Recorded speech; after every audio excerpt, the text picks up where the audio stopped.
it down. This means that we are taking every step we can to limit the spread of the virus. Colorado's governor implements a statewide stay-home order starting tomorrow, trying to slow the spread of COVID-19. The governor acted as the state's leading Republicans revolted, comparing stay-home orders to the Nazi secret police, and one conservative county considering firing its health department so they wouldn't have to listen to its suggestions. Denver is showing Colorado how this can be done. 24 hours under lockdown now. The mayor says the city is quiet, as he admits they learned from their mistake that caused a run on alcohol and marijuana. Let's not look for perfection. Let's look for good coordination, good decision making. A nurse shares her fears about unthinkable decisions coming for hospitals, while inside a shut-down school building, on 4.5 hours, I can print one mask. Help is on the way. And every day we will find reason for optimism, because this is next. Colorado Governor Jared Polis is issuing a statewide stay-home order. It covers every corner of this state starting at 6 a.m. tomorrow. The directive by the Democratic governor heads off an uprising by Republican state legislators who urged Douglas County today to get rid of its health department in order to avoid a local stay-home order. So instead of a patchwork of different directives around the state, now all of Colorado will be under the same order. We have a responsibility to ourselves, our fellow Coloradans, and our fellow Americans to reduce the spread of the virus and to save lives. And I'm proud of everybody who's taking this seriously. The patriotism of those who are taking this seriously will save the lives of countless Coloradans. Again, the governor's order will start at 6 a.m. tomorrow morning and run through at least April 11th. The details are still being finalized, but we know that grocery stores will stay open, pharmacies, doctors' offices, and hospitals, obviously, plus liquor stores and recreational marijuana dispensaries. We're expecting an order that's pretty similar to Denver's, and we think the details are going to be released at midnight. Day one, the first full day under Denver's stay-home order.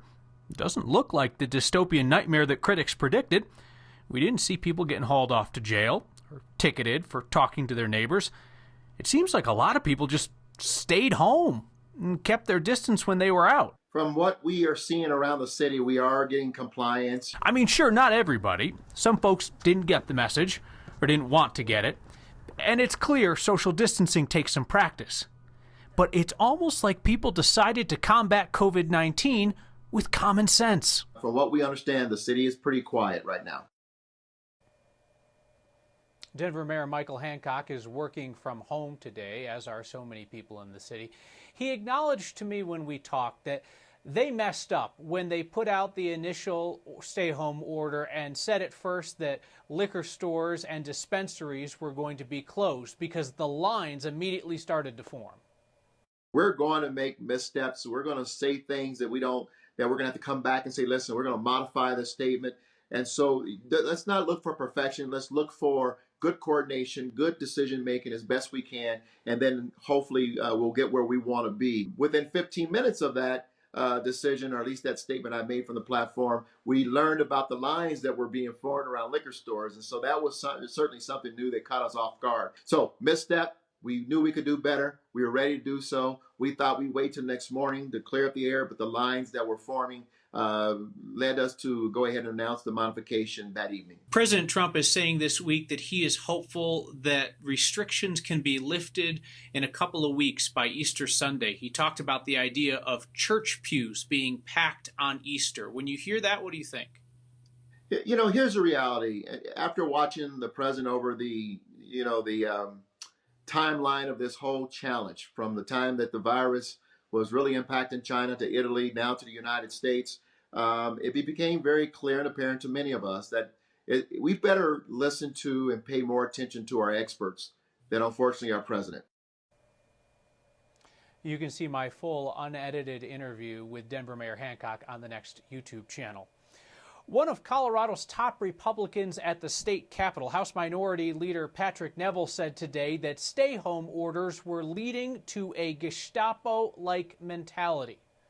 The Gestapo, of course, were the Nazi secret police responsible for torture and executions. Neville and other Republican leaders suggested today that Douglas County should cut ties with its health department, Tri-County Health Department, so that Douglas County would not have to listen to the health experts there who are calling for a local stay-home order. Our Steve Steger looks at the politics of the Republicans' breakaway attempt. It didn't take long after an order from Tri-County Health for political debate over coronavirus to make it to Colorado. We should not do it that way in this country, in this state, and in this county. 6 Republican state lawmakers sent a letter to the Douglas County commissioners urging them to align with a new health department, calling Tri-County's order heavy-handed. For an unelected bureaucrat at Tri-County Health to put out this order and have no accountability to any elected official, that is wrong. It is, in my opinion, against the spirit of our nation and our state, against the spirit of our Constitution. Republican State Senate Majority Leader Chris Holbert is one of those signatures. He says 2 of Douglas County's 3 commissioners are not in favor of the Tri-County order. I've encouraged them break the contract, sever the contract as soon as it's possible. If it costs Douglas County money, what's the cost of freedom and liberty? It's probably worth it. We're not going to deprive our residents of those resources by jumping ship overnight and reacting emotionally. We're going to remain confident, calm, respectful of our citizens while maximizing their liberties. Republican Douglas County Commissioner Abe Layden supports it. Now is not the time to politicize a pandemic. By late afternoon, it didn't matter. The whole state will be under an order starting at 6 a.m. Thursday. Layden says his focus will be on working within the parameters of an order to keep people and businesses safe. Where I stand is do everything we can do to make sure that hospitals, doctors, nurses, first responders, chronically ill senior citizens are not decimated by what we're hearing. For Next, I'm Steve Steger. Colorado's known deaths from COVID-19 nearly doubled from Monday to Tuesday in the reporting, 20 deaths as of yesterday. There are 1,086 confirmed cases in Colorado. 147 people have been hospitalized. That's up more than 40% from the beginning of the week. And we know that more than 8,000 Coloradans have been tested so far. Healthcare workers tell us they are seeing the respiratory illness cases begin to come in faster, but they still consider this to be the calm before the storm. A nurse shared with us today that she's scared. She's scared about the decisions that they are going to have to eventually make between who will live and who will die. I am a nurse. I work locally in a Denver hospital, a level 1 trauma facility. And I'm here to just voice some of the concerns that we as nurses are having across the state, across this city. We have completely fallen short of masks, and so now we're issued one mask. This is just a clear surgical cloth mask every shift. And then we're expected, once we leave the patient's room, to remove that mask from our face, fold it in half, dirty side inwards, place that mask in a paper bag with our name on it, and then reuse it again for patients who have similar diagnoses. This is the beginning. And right now, honestly, things are still relatively calm. You can bet your bottom that it's not going to stay that way. I am terrified for what is coming down the line, as are all my coworkers and anyone who's a frontline staff in this fight against this virus. We are terrified. We're terrified of what's going to happen to us, what's going to happen to our loved ones, and what's going to happen when we start having to make those critical decisions about who gets to live and who doesn't, because we don't have enough ventilators to support everyone who needs them. My hope is that if we get sick, that there's a definitive answer that we are going to be taken care of during our isolation period. I think that that's fair. My hope is that our leadership is going to start figuring out how to mass produce more personal protective equipment, and that we're going to start coming up with clear guidelines. I deserve to know what's happening. My life is being put on the line every day. I deserve transparency. And I also deserve to be taken care of when I get sick.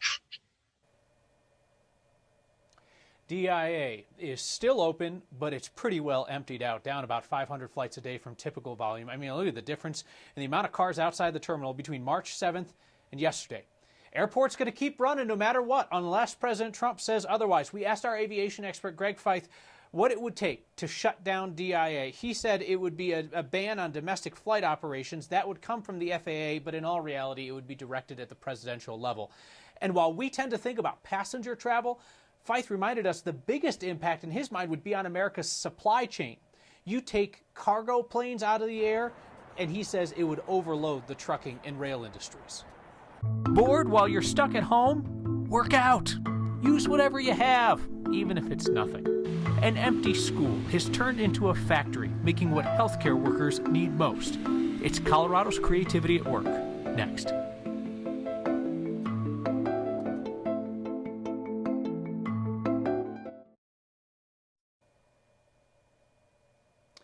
You've told me that there are a bunch of Coloradans, you guys at home, making masks, sewing them together, not yet sure if healthcare workers will be able to use them. The WHO recommends against using any kind of homemade mask. Our state health department told us they would certainly be willing to look at and test any masks, especially if they're able to be mass produced in some format.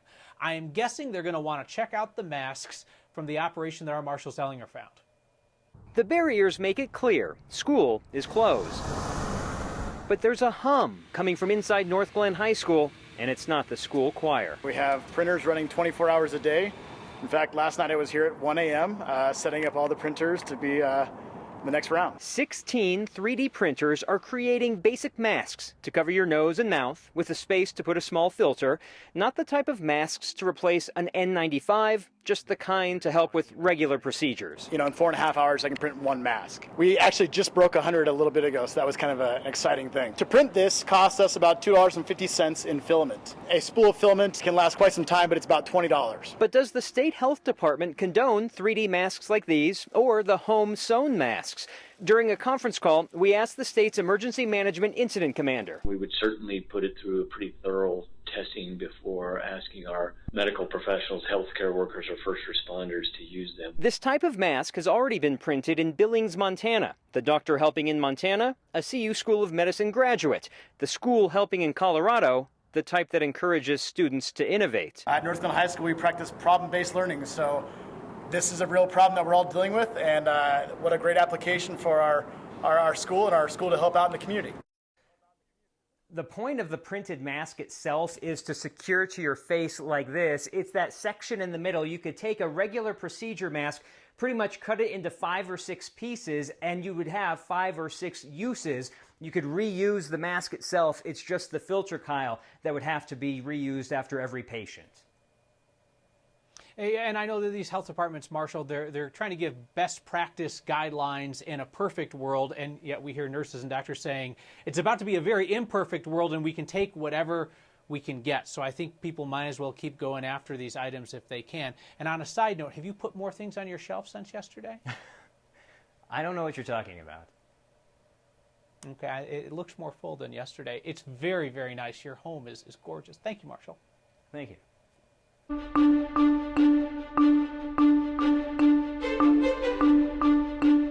Not too shabby for the first full week of spring in Colorado. And in March, our snowiest month no less, we had temperatures in the 80s in southern Colorado. 84 in Springfield, 81 in Lamar, 67 Denver, and that's the average for the date. High clouds are coming in. If you look outside, you'll see them coming in ahead of a Pacific storm that will be here Thursday. Snow showers in the mountains on Thursday, but for Denver, the rain and snow will hold off until Friday. We get one more mild day. Southwest winds are going to kick up tomorrow, and with that southwest influx of wind and low humidity values and temperatures above average, concerns for high fire danger. That's right, a red flag warning out from Colorado Springs down to the New Mexico line. So the winds will be a factor tomorrow, but not so much tonight. Partly cloudy and 38 degrees. Tomorrow sunny and 67. Winds increasing tomorrow night along with the cloud cover. Coldest day of the week is Friday. We clear out Saturday and then a warming trend heading into Monday and Tuesday of next week. As a matter of fact, by Wednesday, we could be back close to 70 degrees. When is it safe to come out? If most of us who get COVID-19 will recover, when are we recovered enough not to socially distance anymore? And it's another round of applause from you for the people helping Colorado through this crisis. Next.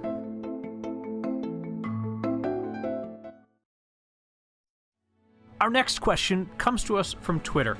Jeff wonders if the people who have gotten COVID-19 and recovered still need to practice social distancing. That is a very good question, Jeff. So we took it to 9 Health expert Dr. Pilacoli to ask if folks who have gotten better still need to distance. The answer to that is absolutely yes. So even if you've gotten COVID-19 and recovered, it's really important to continue to do social distancing. And that's mainly, we don't know a lot about this virus. And there have been case reports out of China that people who've gotten the virus and recovered, tested negative for the virus, have then gone on to test positive for having viral particles in their respiratory secretions, even without having any symptoms. Now, we don't entirely know what this means, whether they got infected again or whether they still had some viral shedding from the first illness, or whether this was a testing issue. Hey, lab technicians, processing COVID-19 tests as fast as you can. Colorado appreciates you. Bianca asked us to give a statewide shout out to her family and friends who are working as nurses and doctors, but especially her brother. He's a lab tech processing the coronavirus tests. We know you guys are working as quickly as possible with limited materials, and we're appreciative. And you know what? Maybe someday we will be smart enough to put up statues of the healthcare workers helping us through this crisis. But until then, we're going to have to settle for the tribute seen by the folks driving 6th Avenue near Colorado Boulevard. That cow statue is always dressed up with something or another, and there it is with pretend protective gear and a sign thanking the helpers. All right, who wants to be next? I will share your appreciation for any group of people that's keeping Colorado going right now. Text your thoughts to me. I'll share them statewide. Text 303-871-1491. And remember, you are not alone. I was struck over the weekend by a graphic made by a clothing designer in Parker, Create by Jax. A simple reminder that we aren't alone, that we're together in this common cause, the kind of thing that America might only see once in a generation. And if you are riding out this great distancing solo, just know that a lot of us recognize that. And we're glad that, first off, you're here, that you're connecting with us each night. And if you know of somebody else who's riding this out physically alone and you have friends or roommates or family, reach out to them if you would. I'm sure you're doing that kind of thing already. But if you just know of somebody out there that you think is totally fine, but solo these days, even if you don't think that you're a close enough friend or neighbor for them to want to hear from you, reach out. I bet you it would mean the world. So I'm not sure if I'm going to emerge from this whole thing 20 pounds heavier or 20 pounds lighter, but I think I do know the answer to that question for the people we will see next. The most Colorado thing we saw today is a dedication of physical fitness you wouldn't see everywhere. People getting creative with gyms closed. Somebody on our team saw these ladies working out with appropriate social spacing in an apartment complex courtyard. Or the dedicated Zumba instructor teaching class from her backyard with a video chat. I suppose if you're a neighbor with a deck, you get the class for free. Michael writes in tonight with some criticism. He says, I have said before and I will say it again, I am finished watching you and 9 News. Exactly how many times have you tried to quit us, Michael? From my home to yours, hang in. See you next time.